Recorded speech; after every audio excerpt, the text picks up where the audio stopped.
शनिवार व्रत कथा। अगर आप लोग शनिवार व्रत करते हैं तो ये कथा पूरा सुनिएगा, आधा मत सुन के छोड़ दीजिएगा, नहीं तो शनि भगवान क्रोधित हो जाते हैं। ऐसे में आप पूरा कथा सुनते हैं तो आपको मनचाहा मनोकामना पूरा होगा। चलिए कथा सुनाते हैं। एक समय की बात है, सभी नवग्रहों सूर्य, चंद्र, मंगल, बुध, बृहस्पति, शुक्र, शनि, राहु और केतु में विवाद छिड़ गया। विवाद का कारण था कि इनमें से सबसे बड़ा कौन है। कोई निर्णय न होने पर सभी देवराज इंद्र के पास निर्णय कराने पहुँचे। इंद्र किसी एक पक्ष का नहीं ले सकते थे, इसीलिए उन्होंने निर्णय देने में अपनी असमर्थ जताई। परंतु उन्होंने उन सबको पृथ्वी पर राजा विक्रमादित्य के पास जाने की सलाह दी, क्योंकि राजा विक्रमादित्य अति न्यायप्रिय थे।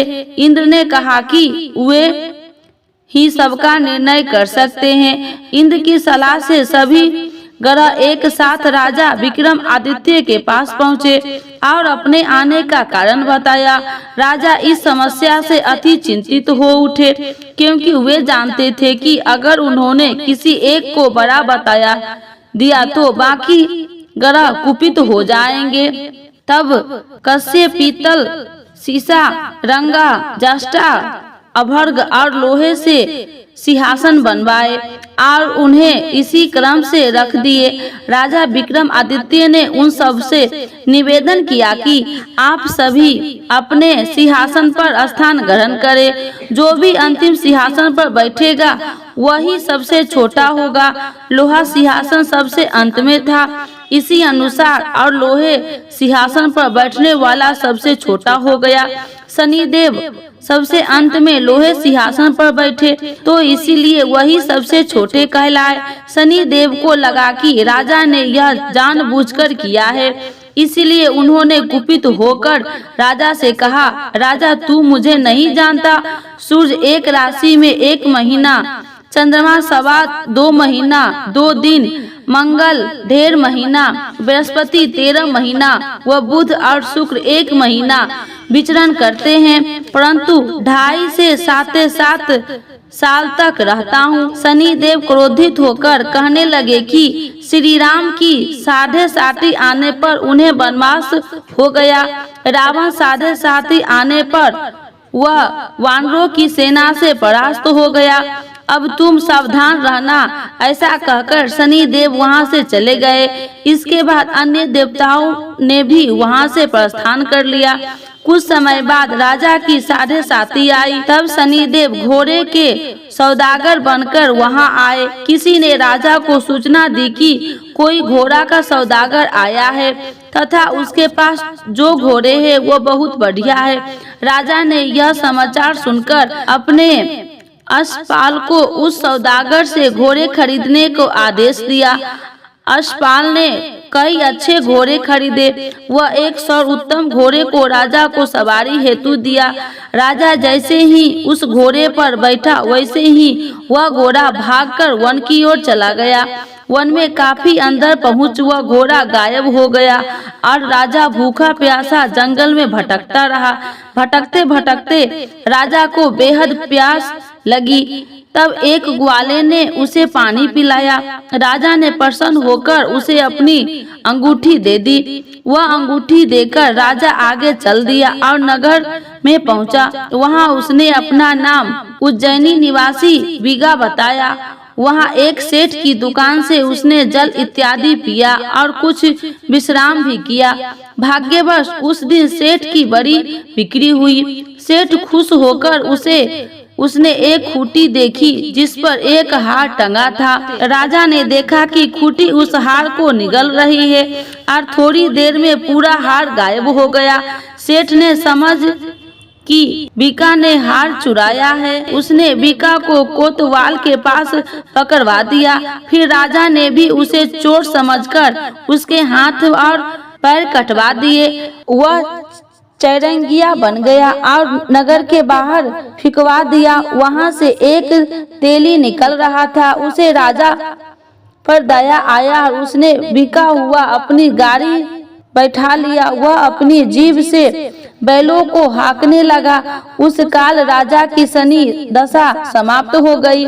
वर्षा ऋतु आने पर राजा मल्हार गाने लगा। जब तब वह जिस नगर में था वहीं की राजकुमारी मन भावनी को वह इतना भाया कि उसने मन ही मन प्रण कर लिया कि वह उस राग गाने वाले से ही विवाह करेगी। उसने दासी को राग गाने वाले को ढूंढने के लिए भेजी। दासी ने बताया कि एक चौरंगिया है, परंतु राजकुमारी न मानी। अगले ही दिन से राजकुमारी अनशन पर बैठ गई कि वह विवाह करेगी, तो उसे सबने बहुत समझाया, फिर भी जब वह नहीं मानी तो राजकुमारी के पिता उस तेली को बुलाया भेज दिया और विवाह की तैयारी करने को कहा। फिर उसका विवाह राजकुमारी से हो गया। एक दिन सोते हुए स्वप्न में शनि देव ने राजा के विक्रमादित्य से कहा, राजन, देखा तुमने मुझे छोटा बताकर कितना दुख झेला। तब राजा ने उनसे क्षमा मांगी और प्रार्थना की, हे शनिदेव, जैसा दुख मुझे दिया है किसी और को न दे। शनिदेव मान गए और कहा, जो मेरी कथा और व्रत करेगा उसे कोई दुख न होगा तथा वो नित्य मेरा ध्यान करेगा और चींटियों को आटा डालेगा, उसके सारे मनोरथ पूर्ण होंगे।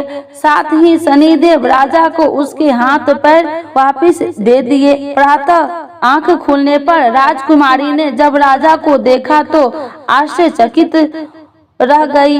बीका ने उसे बताया कि वह उज्जैन का राजा विक्रमादित्य है। सभी अत्यंत प्रसन्न हुए। सेठ ने जब यह सुना तो पैरों पर गिरकर क्षमा मांगने लगे। राजा ने कहा कि वह मेरा शनिदेव का कोप था, इसमें किसी का कोई दोष नहीं। सेठ ने फिर भी निवेदन किया कि मुझे शांति तब ही मिलेगा जब आप मेरे घर चलकर भोजन करेंगे। सेठ ने अपने घर कई प्रकार के व्यंजन से राजा को सत्कार किया। साथ ही सबने देखा कि जो कुटीहार निगल गई थी वही उसे उगल रही थी। सेठ ने उनके मोहरे देकर राजा का धन्यवाद किया और अपनी कन्या श्री कनवरी से शादी करने का निवेदन किया। राजा ने सहर्ष स्वीकार कर लिया। कुछ समय पश्चात राजा अपनी दोनों रानियां मनभावनी और श्री कनवरी को उज्जैन नगरी के लिए निकल पड़े। वहां नगर वासियों ने सीमा पर ही उनका स्वागत किया। सारे नगर में दीपमाला हुई, सबने खुशी मनाई। राजा ने घोषणा किया कि मैंने शनिदेव को छोटा बताया था, जबकि असल में वही सर्वपरि है। तब से सारे राज्य में शनिदेव की पूजा और कथा नियमित रूप से होने लगी। सारी प्रजा ने बहुत समय खुशी और आनंद के साथ बिताया। जो कोई शनिदेव की इस कथा को सुनता है या पढ़ता है, उसके सारे दुख शनिदेव दूर करते हैं। बोलिए शनिदेव की जय। आरती श्री शनिदेव की। जय जय श्री शनिदेव भक्तन हितकारी, सूरज के पुत्र प्रभु छाया महतारी। जय जय श्री शनिदेव भक्तन हितकारी, सूरज के पुत्र प्रभु छाया महतारी। श्याम अंग वक्र दृष्टि चतुर्भुजाधारी, श्याम अंग वक्र दृष्टि चतुर्भुजाधारी। नीलांबर धार नाथ गज की असबारी, नीलांबर धार नाथ गज की असबारी। जय जय श्री शनिदेव भक्तन हितकारी, सूरज के पुत्र प्रभु छाया महतारी। कीट मुकुट शीस सहज दीपत है लीलारी, कीट मुकुट शीज सहज दीपत है लीलारी। मुक्तन की माल गले शोभत बलिहारी, मुक्तन की माल गले शोभत बलिहारी। जय जय श्री शनिदेव भक्तन हितकारी, सूरज के पुत्र प्रभु छाया महतारी। मोदक और मिष्ठान चढ़त पान सुपारी, मोदक और मिष्ठान चढ़ती पान सुपारी। लोहा तिल तेल उड़द मसीह अति प्यारी, लोहा तिल तेल उड़द मसीह अति प्यारी। जय जय श्री शनि देव भक्तन हितकारी, सूरज के पुत्र प्रभु छाया महतारी। देव धनुज ऋषि मुनि सुमरत नर नारी, देव धनुज ऋषि मुनि सुमरत नर नारी। विश्वनाथ धरत ध्यान हम है शरण तुम्हारी, विश्वनाथ धरत ध्यान हम है शरण तुम्हारी। जय जय श्री शनि देव भक्तन हितकारी, सूरज के पुत्र प्रभु छाया महतारी। शनि भगवान की जय, सूरज भगवान की जय, छाया माता की जय।